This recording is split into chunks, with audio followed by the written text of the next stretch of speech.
မိတ်ဆွေကကိုယ့်ရဲ့ relationship တွေမှာကိုယ့်ဖက်ကပဲလိမ့်နေရတယ်တော့ခံစားနေရပါသလားကိုယ့်ဖက်ကလိမ့်နေရတယ်ဆိုတာသူတို့ကဖုံးမဆက်ကိုကဖုံးဆက်ရတယ်သူတို့က message မပို့ကိုယ့်စီကပဲ message ပို့ရတယ်ကိုကပဲနင်တော့နေကောင်းလားအဆင်ပြေရဲ့လားစသဖြင့်ဂရုစိတ်မှုတွေပြုလုပ်ပေးရတယ်ဒီလိုမျိုး relationship တွေမှာမိတ်ဆွေဖက်ကပဲလိမ့်ပြီးရင်အဲ့ဒီလိုမျိုးဂရုစိတ်ပေးနေရတာတွေကြုံနေရပါသလားဒါကိုမေးတာပါrelationship ဆိုတဲ့နေရာမှာလေပုံစံအမျိုးမျိုးရှိနိုင်တယ်ချစ်သူ relationship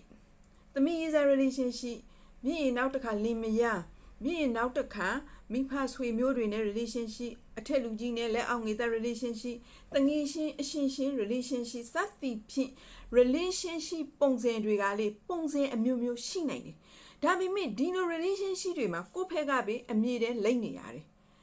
အထက်လူကြီးစီမှာမျက်နှာရဖို့အထက်လူကြီးနဲ့သင်အောင်ပေါင်းရတယ်အဲ့ဒီလိုမျိုးအရှိအနေတွေကြုံနေရသလားဒီလိုပြောတဲ့အခါမှာရိမ့်ရိမ့်စိမ့်စိမ့်နဲ့ပြုတ်လို့ရမယ်လို့တော့မဆိုလိုပါဘူးဒီလိုချစ်သူကထားခင်းမှာဆိုတော့ကိုယ့်ဖက်ကလိမ့်ပြီးအလျှော့ပေးရတာအဲ့ဒီလိုသဘောမျိုးတွေကိုဆိုလိုတာအလုံးပြုံးမှာဆိုလို့အလုံးမှာအစင်မပြေမှာဆိုလို့မိသားစုဆွေမျိုးတွေကကိုဝိုင်းပေးထားမှာဆိုလို့အဲ့ဒီလိုကိုယ့်ဖက်ကစူးစမ်းအားထုတ်နေရတာတွေကိုပြောတာပါဒီလိုမျိုးကိုယ့်ဖက်ကပဲအမြဲတမ်းအဲ့ဒီလိုပြုလုပ်နေရတယ်တော့ခံစားရပါသလားအဲ့ဒါကိုပြောတာပါအဲ့ဒီလိုပြုလုပ်နေရတယ်ဆိုရင်ဒါကကိုယ်မှာ feminine energy နေတော့ဘာဖြစ်လို့ပြောရလဲဆိုရင်ဒီ feminine energy ဆိုတာကကိုလိုရှင်တဲ့ကိုယ့်ရဲ့ relationship ကိုယ့်စီကိုအရောက်ပို့ပေးနိုင်တဲ့ energy ဖြစ်တယ်တခြားလူတွေအတိအမဲ့ပြုခံရဖို့ကိုယ့်အနေနဲ့စ조사အထောက်ရမယ်အောင်မြင်ဖို့စ조사ရမယ်လူချင်းလူခင်ပေါ်ဖို့စ조사အထောက်မှုတွေပြုလုပ်ရမယ်ရင်းနှီးမြှုပ်နှံမှုတွေပြုလုပ်ရမယ်ဆိုပြီးကျွန်ုပ်တို့ကိုပတ်ဝန်းကျင်တွေကသင်ပေးထားတယ်ဘဝမှာလေဒီလိုပဲကိုကပေးစမှုတွေပြုလုပ်ခဲ့ရတယ်စ조사မှုတွေပြုလုပ်ခဲ့ရတယ်တငယ်ချင်းတွေအပေါ်မှာသိခင်ရတယ်ဆွေမျိုးတွေအပေါ်မှာသိခင်ရတယ်အထက်ကအလုတ်လူကြီးကိုအပေါ်မှာကောင်းစီဖို့ဟုတ်တယ်မလားအပြောအဆိုတွေခံရတယ်ဒီလိုမျိုးအခြေအနေတွေရှိနေတယ်ဆိုတာကfeminine energy အားနေတော့ပဲ feminine energy အားကောင်းတယ်ဆိုရင်ဒီလိုအခြေအနေတွေမရှိနိုင်ပါဘူးမရှိနိုင်လို့ပြောအောင်လေဖြစ်လာတဲ့ဟာကိုကိုယ့်ဖက်ကဘယ်လိုပြောမလဲကောင်းကောင်းမွန်မွန်တုံ့ပြန်နိုင်တယ်ဒီတော့ feminine energy နဲ့ဒီ masculine energy အကြောင်းကိုဆက်လက်ပြောပြမယ် feminine energy ဆိုတာကမိန်းမဆန်တဲ့ energy ပေါ့ masculine energy ဆိုတာအထီး energy ဒါပေမဲ့ feminine energy ဆိုတာမိန်းမတွေမှာပဲရှိတာမဟုတ်ဘူးယောက်ျားတွေမှာရောမိန်းမတွေမှာရော feminine energy တွေရှိတယ် masculine energy ဆိုတာလေယောက်ျားတွေမှာရောမိန်းမတွေမှာရော masculine energy ရှိတယ်လူတစ်ယောက်မှာ feminine energy နဲ့ masculine energy မျှရှိဖြစ်နေပြီဆိုရင်အဲ့ဒီလူကဘဝမှာအဆင်ပြေပါတယ်အဲ့ဒီတော့ကိုမှ feminine energy ကအရင်နေပြီး masculine energy ကအရင်များနေတယ်ဆိုရင်နေရာတိုင်းမှာစ조사မေးအားထုတ်မေးလူတွေကို control လုပ်မေးဒါမှမဟုတ်လူတွေကိုဘယ်လိုပြောမလဲလိုက်ပြီးရင်တွေ့ခဲ့နေမေးကိုလိုရှင်တဲ့အရာရဖို့အတွက်ကိုစီကစ조사အားထုတ်မှုတွေပြုလုပ်နေတယ်ဆိုရင်ဒါသည်အမြဲတမ်း masculine energy ဖြစ်နေတော့ပဲအဲ့ဒီတော့feminine energy ဖြစ်နေတဲ့သူကဘယ်လိုလဲဆိုရင်တစ်ဖက်လူကကိုယ့်အပေါ်မှာဂယုမစိတ်ရင်လေတိတ်ပြီးတော့သူဂယုမစိတ်မှာကိုကြောက်တယ်အဲ့ဒီလိုမျိုးမရှိဘူးတစ်ဖက်လူကကိုယ့်ကိုထားသွားမှာကိုစိုးရိမ်တာတွေမရှိဘူးကိုယ့်ဘဝနဲ့ကိုအေးအေးဆေးဆေးနေနိုင်တယ်ဒါကတကယ်ကိုဆွေးဆောင်မှုရှိတဲ့ energy ဖြစ်တယ် feminine energy သာပိန်ဆိုင်ထားမယ်ဆိုရင်တခြားလူတွေကကိုယ့်ကိုအမြဲတမ်းအလိုရှိလာမယ်ဒီ energy ကတခြားလူတွေကိုကိုယ်စီကိုဆွေးဆောင်နိုင်တယ်ဥပမာအထက်လူကြီးနဲ့ကိုကအောက်လက်အောက်ငယ်သားဖြစ်နေတယ်ဆိုပါစို့ feminine energy ရှိမယ်ဆိုရင်အထက်လူကြီးကကိုယ့်အပေါ်မှာဒီမကောက်မှာကိုလေမစိုးရိမ်ဘူးအလုံးမှာအဆင်မပြေမှာကိုလေမစိုးရိမ်ဘူး feminine energy ရှိတဲ့လူတွေကကိုယ့်အပေါ်တင်ဖိုးမထားတဲ့နေရာမှာမနေဘူးအမြဲတမ်းလှစ်ထွက်နိုင်တဲ့တက်တိရှိတယ်အဲ့ဒီတော့ masculine energy ရှိတဲ့လူကဘယ်လိုလုပ်မလဲ ငါ့ကိုအလုတ်ထုတ်ပြီးမှဆိုလို့အလုံးမှာအစင်မပြေမှဆိုလို့သူတို့နဲ့တိအောင်ပေါင်ရမယ်သူတို့ကစော်ကားမော်ကားပြောရင်လေငါကသိခင်ရမယ်ဒါကလုံးဝကိုဆွေးဆောင်မှုမရှိပါဘူးတကယ်တည်းမယုံရင်ပြုတ်လုပ်ကြည့်ပါကို့ဖက်ကလိတ်လေလေဝေးလေလေပဲအဲ့ဓာတွေကိုကြုံတွေ့ရလိမ့်မယ်အစင်မပြေဘူးအစင်ပြေအောင်ကို့ဖက်ကလိတ်ရောပေးမယ်အဲ့ဒီလိုပြုတ်လုပ်လေလေအဲ့ဒါဒီဆွေးဆောင်မှုမရှိလေလေပဲဒါကြောင့်သူများတွေအစင်ပြေဖို့အတွက်ကိုယ့်ရဲ့နှလုံးသားမှာကိုယ့်ရဲ့အတွင်းစိတ်မှာပေါ့နော်ယုံကြည်မှုအပြည့်အဝနဲ့နေဖို့လိုအပ်တယ်ကိုယ့်ဖက်ကလေထိုက်သင်းတဲ့ပညာရည်ရှိထားတယ်ဥပမာပြောတာပေါ့နော်အလုံးမှာကိုယ့်ဖက်ကထိုက်သင်းတဲ့ပညာရည်ရှိတယ်ကိုကလေးစူးစမ်းပင်စားပြုလုပ်တယ်အဲ့ဒီဂျာတီကမှအစင်မပြေမှာစိုးလို့တစ်ဖက်လူကိုဖားနေရမယ်တစ်ဖက်အထက်ကလူကြီးပြောသမျှကိုသိခင်နေရမယ်အလုတ်ရှင်စီမှာအလုတ်ထုတ်ခင်ရမှာစိုးလို့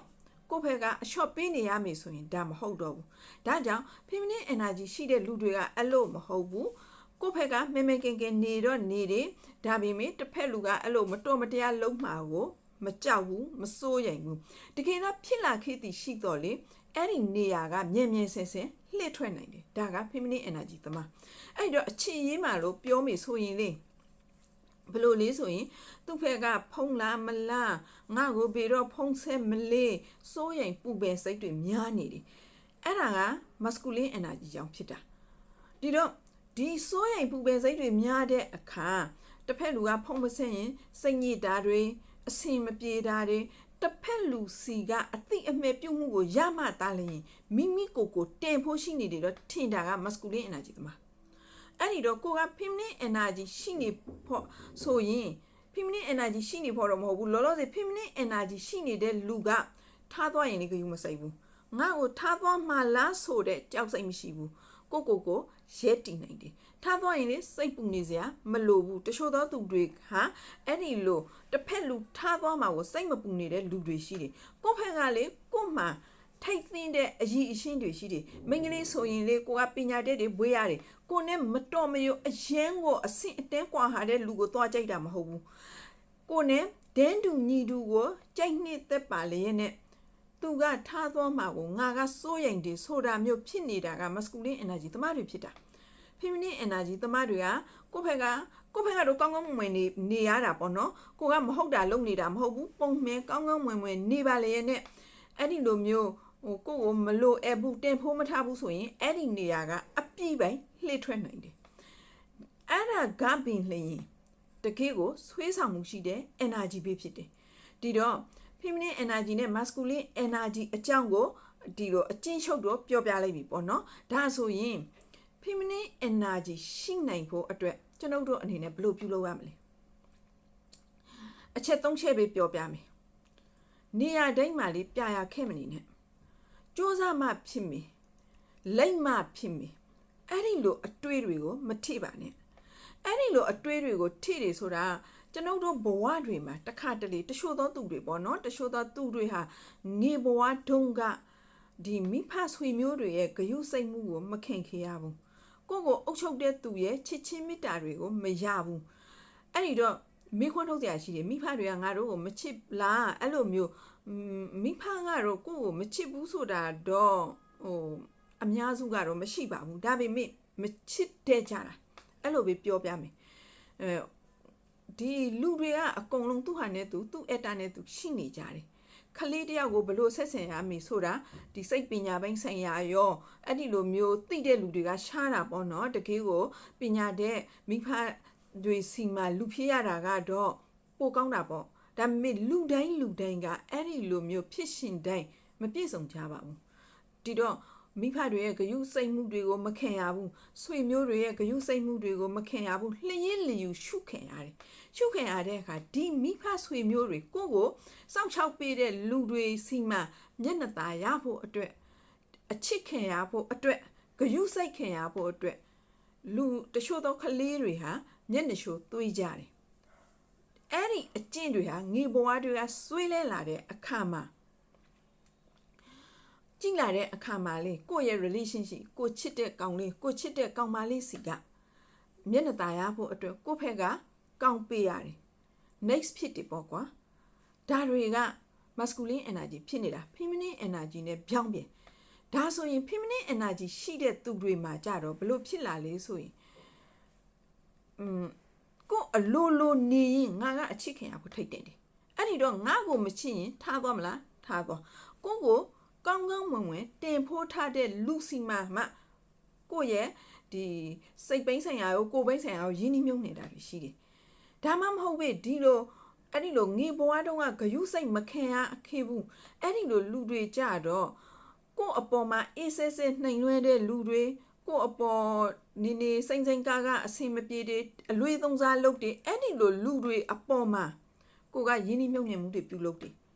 ပေးဆဲမှုတွေပြုလုပ်တယ်ကိုဖက်ကကောင်းပေးတယ်ကိုကအရင် next ဖြစ်ပေးတယ်အဲ့ဒီလိုခါဘာဖြစ်လဲဆိုရင်တစ်ဖက်လူကကိုကိုတင်ဖို့ထားရှင်မှထားမယ်မထားရှင်မထားဘူးကိုကသူ့နောက်ကိုလိမ့်နေတာကိုသူ့ရဲ့အချစ်ကိုရဖို့အတွက်ဒီလိုပြုလုပ်မှငါဟာသူ့ရဲ့အချစ်ကိုရမယ်ဆိုတဲ့ခံစားချက်နဲ့အဲ့ဒီလိုလုပ်တဲ့ကြတာဖြစ်တယ်ဒါကြောင့်ပထမဆုံးအနေနဲ့အဲ့ဒီလိုလုပ်လိုက်တဲ့အကျင့်တွေကိုဖျောက်လိုက်ပါကိုဖက်ကဒီအေးစစ်စစ်ပေါ့အရာရာတိုင်းကိုအေးစစ်စစ်နေပါအရင်ကိုဟိုဟာကိုလေးလိုရှင်တယ်ဒီဟာကိုလေးလိုရှင်တယ်အလုတ်ထုတ်ပြခင်ရမှာကိုလေးစိုးရိမ်တယ်ကြောက်ရွံ့စိတ်တွေအများကြီးမထားပါနဲ့ကိုကစိတ်ထဲကသာကြောက်နေတာစိုးရိမ်နေတာဖြစ်ရှင်မှလေးဖြစ်မိဖြစ်လာခဲ့သည်ရှိတယ်ဆိုရင်လေကိုကိုတင်ဖိုးမထားတဲ့နေရာမှာမနေနဲ့တင်ဖိုးထားတဲ့နေရာမှာနေပါအဲ့ဒါ negative တစ်ချက် feminine energy ရနိုင်ဖို့အတွက်ပြုလုပ်နိုင်တဲ့ negative တစ်ချက်နောက် negative အချက်ကြတော့ဘာလေးဆိုရင်သူတစ်ပါးကကိုအကောင့်စကားတွေပြောရင်အမြဲတမ်းလက်ခံပါညီမကတော်လိုက်တာဆိုဟင်းမြောက်ပြောနေပြန်ပြီမဟုတ်ပါဘူးမတော်ပါဘူးအဲ့ဒီလိုမျိုးစကားတွေမပြောနဲ့တော်တယ်လို့ပြောရင်ဟုတ်ကဲ့ကျေးဇူးတင်ပါတယ်ဒီစကားကြားလို့ဝမ်းသာပါတယ်လှတယ်လို့ပြောရင်ဟုတ်ကဲ့ကျေးဇူးတင်ပါတယ်ဒီလိုကြားရလို့ဝမ်းသာပါတယ်ဟုတ်တယ်နော်ယောက်ျားလေးတွေဖြစ်ဖြစ်မိန်းကလေးတွေဖြစ်ဖြစ်ကိုဟာကိုလှတယ်လို့ပြောရင်လေဟိုတရွှတ်တလေယောက်ျားလေးတွေဆိုရင်မခင်ရှင်ဘူးမိန်းကလေးတွေကိုများသားဖြင့်လှတယ်လို့ပြောတာဟောဒါပေမဲ့ဒီမြန်မာလူမျိုးတွေမှာကြတော့ယောက်ျားတွေကိုခံညားတယ်လို့သုံးတယ်ဆိုပေမဲ့လေအများစုကတော့လှလိုက်တာလို့ပဲသုံးကြတယ်ဒါကြောင့်ဘာပဲဖြစ်ဖြစ်သူ့ဖက်ကစနောက်ဒါပဲဖြစ်ဖြစ်တခါတလေရွေပြောတာပဲဖြစ်ဖြစ်ကိုယ့်ကိုအကောင်ပြောတယ်ဆိုရင်လက်ခံလိုက်ဒါသည်လက်ခံနိုင်မှုဆိုရင်မြင်မာစေတယ်အဲ့ဒီတော့နောက်တစ်ခါကိုယ့်ဘဝမှာရှိနေတဲ့အရာတွေကောင်းဝင်တဲ့အရာတွေအလုံးကိုကျေးဇူးတင်တဲ့သဘောတရားနဲ့ကျေးဇူးတင်ပေါ့ဥပမာဆိုပါစို့တချို့ကပြောတယ်ကိုဒီဘယ်လိုပြောရမလဲဆိုရင်ငါတို့ကရေတောင်းမေဆိုရင်ရေကိုကျေးဇူးတင်ရမယ်ကို့မှာရေရှိနေတဲ့အတွက်ကျေးဇူးတင်ရမယ်တော့ပြောတယ်ရေကိုကျေးဇူးတင်တာတော့မဟုတ်ဘူးကို့မှာတောက်မေရေရှိနေတော့ကျေးဇူးတင်တယ်တောက်မေကော်ဖီရှိနေတော့ကျေးဇူးတင်တယ်အဲ့ဒါကော်ဖီကိုကျေးဇူးတင်တာလည်းမဟုတ်ဘူးရေကိုကျေးဇူးတင်တာလည်းမဟုတ်ဘူးကျေးဇူးတင်စိတ် gratitude thank you နဲ့တော့မတူသေးဘူး gratitude ဆိုတာဝမ်းမြောက်ဝမ်းသာဖြစ်တာနော်တချို့တလေတွေကအဲ့လိုလာမေးတာရှိလို့ပြောပြတာဒီမှာကြုံရင်းပြောပြလိုက်တာစကားကြောရှည်တယ်တော့ထင်ရှင်လေးထင်ခါတိုင်းဆိုရင်တော့ဒီစီကမျက်နှာမပြပေးနဲ့ပြောတာပေါ့နော်မျက်နှာပြတယ်ဆိုတာကလေမျက်နှာမပြဆိုတာကလေဘာဖြစ်လို့လဲဆိုရင်စကားတခွန်းကိုအပြည့်အလှပြောနေရတာရှိတယ်မှားတယ်အမြဲတမ်းစကားတွေတစ်ခါတလေထစ်တယ်အဲ့ဒီလိုအခက်ခဲတွေရှိတယ်အဲ့ဒါကြောင့်လေမျက်နှာမပြဘူးပြီးရင်အကျင့်ကလေရုပ်ထွက်မလှရင်မပြရှင်ဘူးအဲ့ဒါလေးပါသေးတယ်အဲ့တော့အကြောင်းမျိုးမျိုးကြောင့်အခုတော့ဒီရုပ်ကဘာလေးဆိုရင်အဖက်တွေပါလေသုံးထားတာမဟုတ်ဘူးပုံမှန်ပဲကင်မရာကောင်းကောင်းလေးနဲ့ရိုက်ထားတာပြီးတော့နောက်က background တွေလေးကိုကအဲ့လိုမျိုးအမြင့်တဲ့ပြသလေးမရှိတော့အရင်ကြီးအလှဆင်ထားတာတော့မရှိဘူးမျက်နှာကိုပဲအလှဆင်ထားတာအဲ့တော့ဆက်ပြောမယ်ကျေးဇူးတင်တရား gratitude ဆိုတာယဉ်ထေးကဝမ်းမြောက်ဝမ်းသာဖြစ်သွားတာအဲ့ရာက no လာကတိကဝမ်းမြောက်ဝမ်းသာဖြစ်လိုက်နော်နိုးလာတဲ့အဲ့ရာကနိုးလာတဲ့အချိန်မှာငါဒီနေ့မှာအသက်ရှင်ခွင့်ရရှိသေးပါလားဝမ်းမြောက်ဝမ်းသာဖြစ်တယ်ဒါကိုကျေးဇူးတင်တယ်လို့ခေါ်တာဥပမာဆိုပါစို့မိတ်ဆွေကိုတစုံတယောက်ကမိတ်ဆွေလိုရှင်တဲ့အရာတစ်ခုကိုပေးလိုက်တယ်မိတ်ဆွေအရင်လိုရှင်နေတဲ့ပစ္စည်းတစ်ခုဆိုပါစို့ မိတ်ဆွေဆေးဝါးတစ်ခုလိုနေတယ်ဆိုပါစို့အဲ့ဒီဆေးဝါးကမြန်မာပြည်မှာလေးရှာမရဘူးဒါပေမဲ့နိုင်ငံခြားသွားလိုက်တဲ့တငီရှင်းတယောက်ကမိတ်ဆွေလိုနေတဲ့ဆေးဝါးတစ်ခုကိုသူယူလာခဲ့တယ်မိတ်ဆွေဘာဖြစ်မလဲရင်ထဲမှာဘလို့ခံစားရမလဲပျော်တာပေါ့ဝမ်းသာတာပေါ့ဟုတ်တယ်နော်အဲ့ဒီတော့ရင်ထဲမှာပျော်တယ်ဝမ်းသာတယ်အဲ့ဒီခံစားချက်ကြောင့်ပဲတငီရှင်းကိုကျေးဇူးတင်တယ်ဒါပေမဲ့ဒီရင်ထဲကပျော်တာဝမ်းသာတာမပိုင်ကျေးဇူးတင်မလားအဲ့ဒီခံစားချက်အဓိကခံစားချက်ကိုပြောတာကျေးဇူးတင်တယ်ဆိုတာအဲ့ဒီကိုမအသုံးဆောင်ပစ္စည်းတွေကိုကျေးဇူးတင်တယ်ဆိုတာထက်အဓိကဝမ်းမြောက်ဝမ်းသာဖြစ်တာဒါပေမဲ့အသုံးဆောင်ပစ္စည်းတွေကိုလေကျေးဇူးတင်လို့ရတယ်ဆိုပါစို့ဗုဒ္ဓဘာသာတွေဒီတက်တဌာနကြားဘူးတယ်မလားတက်တဌာနဆိုတာဖျားပွင့်ခဲ့တဲ့နေရာတွေပေါ့အဲ့ဒီမှာဆိုပါစို့ဖျားရှင်ဟာဒီညောင်ပင်ပေါ့ body ညောင်ပင်အောက်မှာညင်အလင်းရတယ်ဒါကြောင့် body ညောင်ပင်ကိုကျေးဇူးတင်တယ်အဲ့လိုမျိုးဥပမာကိုနေတဲ့အိမ်ကိုကောင်းဝင်တဲ့ဒီအမိုးအကာတွေထားပေးတယ်ဒါကြောင့်ဒီအိမ်ကိုကျေးဇူးတင်တယ်အဲ့ဒါကိုပြောတာကျေးဇူးတင်စိမ့်နဲ့နေပါ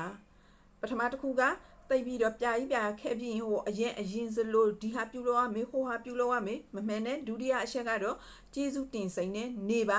ပြီးတော့တတိယအချက်ကမိမိကိုယ်ကိုတင်ဖို့ထားပါ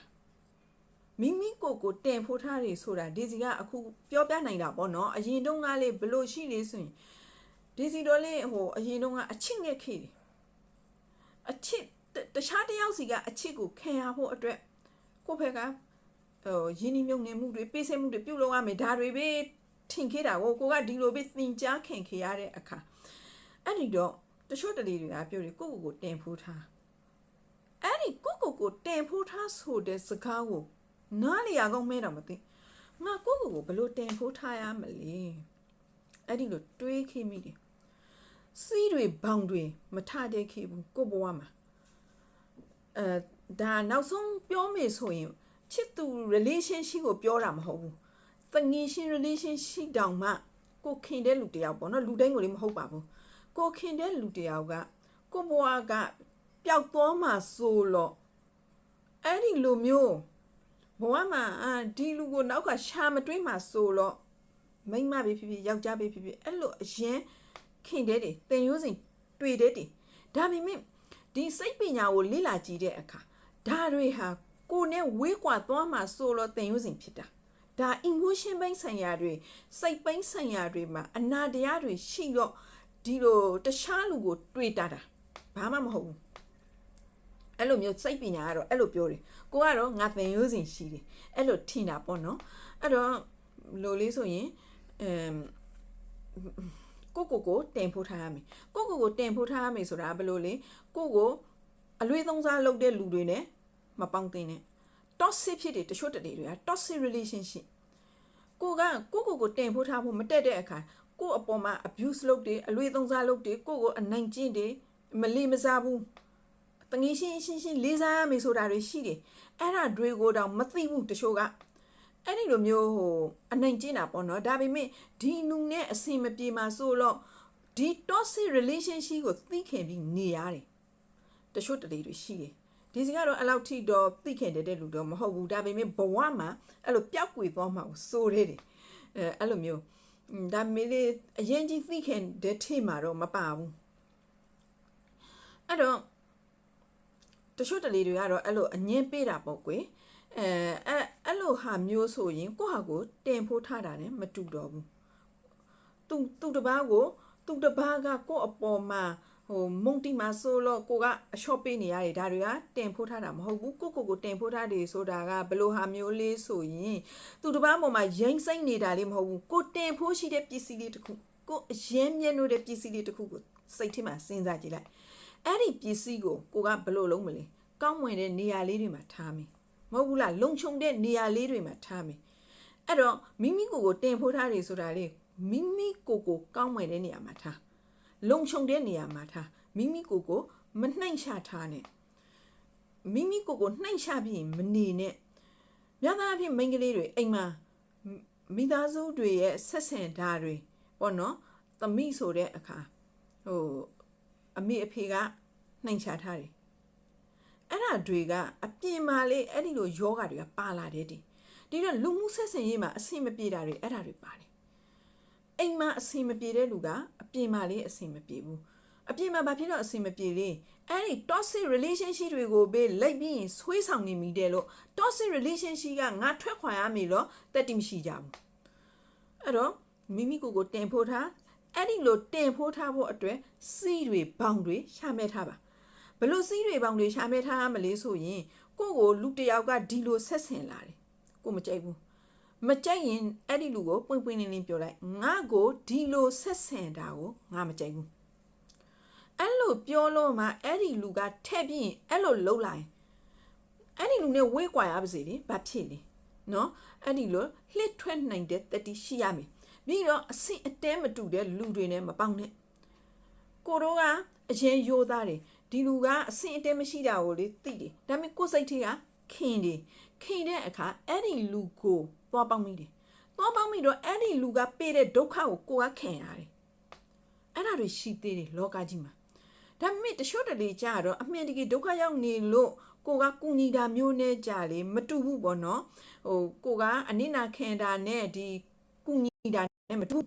အနစ်နာခံတိုင်းကိုလိုရှင်တာဖြစ်လာမှာမဟုတ်ဘူးကုညီတယ်ဆိုတာတော့တမျိုးပေါ့သူဒုက္ခရောက်နေတယ်ကိုဖက်ကအကူညီပေးတယ်သူစီကဘာမှလည်းမလိုဘူးသူဘာပေးဆက်တော့သူကလူသားဖြစ်တဲ့အတွက်ကိုရဲ့ကျေးဇူးတရားကိုသိတယ်လို့သူကပြင်လို့ဘယ်လိုပြောရမလဲကျေးဇူးဆက်ရင်တော့ဝမ်းသာစရာပေါ့ကျေးဇူးသိတဲ့ရင်တော့ဝမ်းသာစရာပေါ့ဒါလေးပဲဒါအနစ်နာခံတာကြတော့အဲ့လိုမဟုတ်ဘူးဒီလူကကိုကိုထားသွားမှာဆိုတော့အနစ်နာခံပေးလိုက်တာဘာဖြစ်ကိုကအဲ့ဒီလူကိုတွေ့ကဲနေမိတာအဲ့ဒါကြောင့်အနစ်နာခံတာဒါမျိုးကိုမလုပ်စီရှင်တာကိုတင်ဖို့ထားတင်ဖို့ထားတယ်ဆိုတာကအဲ့လိုမျိုးတစ်ဖက်လူကတော့စစ်ဖြစ်နေတာတွေတစ်ဖက်လူကကိုအပေါ်ရိမ့်စိမ့်နေတာတွေအဲ့ဒါတွေကိုကြောခိုင်းလိုက်လှစ်ထွက်နိုင်တဲ့တတိရှိရမယ်ရှိပါတယ်တချို့တလေတွေဒါပေမဲ့များသောအားဖြင့်ကိုချစ်တဲ့မိန်းကလေးစီမှာကိုချစ်တဲ့ယောက်ျားလေးစီမှာလှစ်မထွက်နိုင်ကြဘူးဒီတတိကိုမွေးယောက်ျားလေးပဲဖြစ်ဖြစ်မိန်းကလေးပဲဖြစ်ဖြစ်များသောအားဖြင့်မိန်းကလေးတွေဖြစ်တာမိန်းကလေးတွေကချစ်ပြီးဟေးဆိုရင်ဘဝနဲ့ရင်တော့အကုန်လုံးကိုပေးဆက်ရှင်တယ်ကိုမပိတ်ဆင်ရှိရင်ပိတ်ဆင်ကိုချပေးမယ်ခိုးလို့ခွဲလို့တော့ပေးမှာမရှိရင်အဲ့ဒီလိုမျိုးမိန်းကလေးတွေဆိုတာအဲ့ဒီတော့ကိုအတွက်အဆင်မပြေတဲ့နေရာဆိုရင်လှည့်ထွက်သွားလိုက်ပြောရှင်တာကပြီးရင်နောက်တစ်ခါ